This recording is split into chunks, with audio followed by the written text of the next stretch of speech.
নমস্কার বন্ধুরা, সঞ্চয়িতার ছোট্ট রান্নাঘরে আপনাদের সকলকে স্বাগত। আজকের রেসিপি আলু পোস্ত। প্রথমে কড়াইতে তেল গরম করে নেব, তারপরে কড়াইয়ের মধ্যে 5 ফোড়ন আর শুকনো লঙ্কা দেব। একটুখানি ভাজা ভাজা হয়ে গেলে ধুয়ে পরিষ্কার করে রাখা আলুগুলো দিয়ে দেব। আলুগুলো একটু ভাজা ভাজা করে নেব, তারপরে নুন হলুদ দিয়ে আর একটু সুন্দর করে ভাজা ভাজা করে নেব।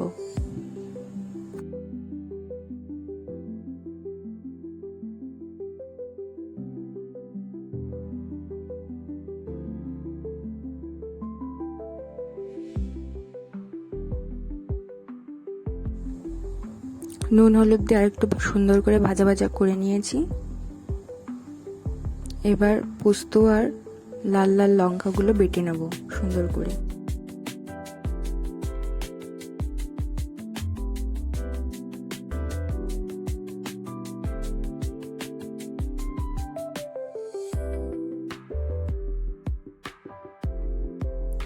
আলুগুলো ভাজা হয়ে গেছে, এবার ভালো করে বেটে রাখা মশলাটা পোস্তটা দিয়ে দেবো।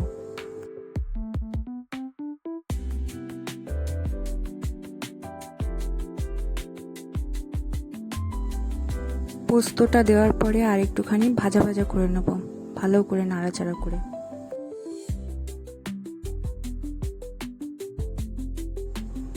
ভালো করে নাড়াচাড়া করে ভাজা ভাজা হয়ে গেছে পোস্ত আর আলু।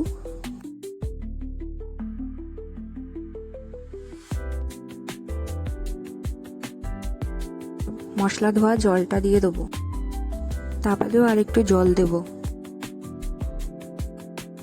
পোস্তটা ফুটে উঠেছে, এবার সর্ষের তেল আর সামান্য একটু চিনি দেব ব্যালেন্সের জন্য।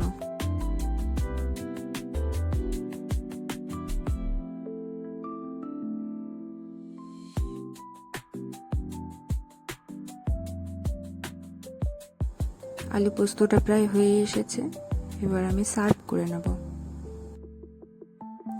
বন্ধুরা, এরকমভাবে পোস্ত বানিয়ে খেয়ে দেখবেন, দারুণ লাগে। আজকে তাহলে এই পর্যন্ত, আরেকদিন আরেকটা সুন্দর রেসিপি নিয়ে দেখা হচ্ছে।